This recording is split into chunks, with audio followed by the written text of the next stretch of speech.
Del Evangelio según San Mateo, gloria a ti, Señor. En aquel tiempo dijo Jesús a los sumos sacerdotes y a los ancianos del pueblo: A ver, ¿qué les parece? Un hombre tenía 2 hijos. Se dirigió al primero y le dijo: Hijo, quiero que hoy vayas a trabajar a mi viña. El hijo le respondió: No quiero.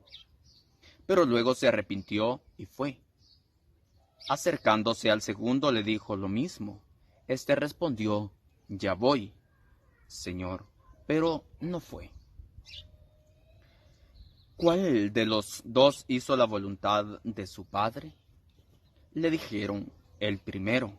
Y Jesús les contestó: Les aseguro que los recaudadores de impuestos y las prostitutas entrarán antes que ustedes en el reino de Dios, porque vino Juan enseñando el camino de la justicia y no le creyeron, mientras que los recaudadores de impuestos y las prostitutas le creyeron. Y ustedes, aún después de verlo, no se han arrepentido ni le han creído. Palabra del Señor, gloria a ti, Señor Jesús. Queridos hermanos, estamos ya a 15 de diciembre. Hoy, como de costumbre, la iglesia, pues a nivel universal, estaría empezando las posadas. Ciertamente hoy, por el distanciamiento social, por la pandemia del virus, no se va a poder hacer, al menos acá en algunas de las parroquias de Jalapa. Por ejemplo, el Sagrado Corazón de Jesús se nos ha proporcionado un material para que en familia se medite el Evangelio de cada día y también se tenga la apertura de recibir a Jesús, José y a María en nuestra vida, en nuestro corazón, no solamente para estar más cerca de Dios, sino también para imitar sus virtudes en la vida. Se nos propone un bonito material, la cual cuenta no solamente con saludos, la cita bíblica y una reflexión para la meditación personal también. Ahora el Evangelio pues nos hace una invitación a nosotros a estar atentos y aprender a aprovechar lo que vemos, porque es una gracia de Dios, es un don divino que nada más Dios nos ha dado a nosotros. Muchos quisieron haber visto, oído lo que nosotros hemos conocido ahora de Jesús, el que ya ha venido por la salvación nuestra y sabemos por fe que ha resucitado y que vive entre nosotros. El profeta Sofonías en su capítulo 3 nos habla de la elección del Señor por su pueblo. El pueblo, dice, un pueblo salvífico, el resto de Israel, aquel pueblo que va a ser modelo de muchos para el seguimiento de Jesús.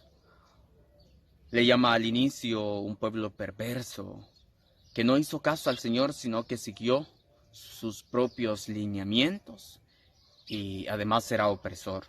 Esa es la actitud nuestra cuando nosotros vivimos en el pecado y cuando no nos disponemos a escuchar el Evangelio de nuestro Señor Jesucristo, meditarlo, aunque sea un verso cada día, pues nosotros estamos anclados al mal. Y si nosotros seguimos practicando de alguna manera el mal, pues vivimos en él y nos es difícil arrancarnos del mal. Por eso ustedes se dan cuenta, y yo sé que lo han experimentado, es difícil que uno vaya, tome la Sagrada Escritura a su casa y la lea porque hasta pesado se siente. Pero cuando nosotros hacemos el esfuerzo, nos encaminamos, leemos un texto pequeño, el otro día hacemos lo mismo, pues vamos agarrando esa virtud también de poder acercarnos a los textos sagrados. Por eso les decía en reflexiones anteriores, los judíos pues educan a sus hijos también en ese clima de oración, de contacto con el Padre, y por eso el Shema, escucha Israel, el Señor es tu Dios. Entonces hay una oración que los judíos repiten desde muy pequeños, la hacen varias horas del día, como nosotros deberíamos de rezar el Ángelus a las 6 de la mañana, a las 12 del mediodía, a las 6 de la tarde, y así sucesivamente podemos estar en ese contacto con el Señor. Y cuando nosotros estamos en ese contacto con el Señor, nosotros podemos, de veras, irnos convirtiendo, irle agarrando sabor a este encuentro con el Señor. Pero como no lo hacemos, es como cuando nosotros nos tomamos una coca bien fría. Esa coca nos invita a más y nosotros queremos seguir tomando, pero como sabemos que nos hace mal, pues no debemos de nosotros seguir tomando la Coca-Cola. Más o menos es el pecado. Cuando nosotros caemos, seguimos invitados a seguir y a seguir y a seguir. Y nos acostumbramos y no sentimos la necesidad de salir de ahí. Lo mismo pasa cuando nosotros nos encaminamos al encuentro con el Señor a través de su palabra, a través de su escritura, pues también nos vamos acostumbrando y lo bonito es que nosotros nos vamos encaminando a la salvación con el Señor. Queridos hermanos, para terminar. Dos actitudes del cristiano. A veces nosotros decimos cuando se nos invita a la iglesia, claro que voy a ir, voy a dejar ordenado todo con tiempo y yo me voy a ir. Pero al final resulta que no vamos. Recuerden ustedes que el Señor prepara un banquete y todos somos los convidados a ese banquete. Pero las angustias, las enfermedades, las preocupaciones de cada día nos amarran, nos abaten y no nos permiten ir hacia el encuentro con el Señor. Muchos son los invitados, pero pocos los escogidos, dice el Señor. Aquellos dos hijos, el primero dice que no quiere ir, pero va, se arrepiente y siente el llamado de Dios en su corazón.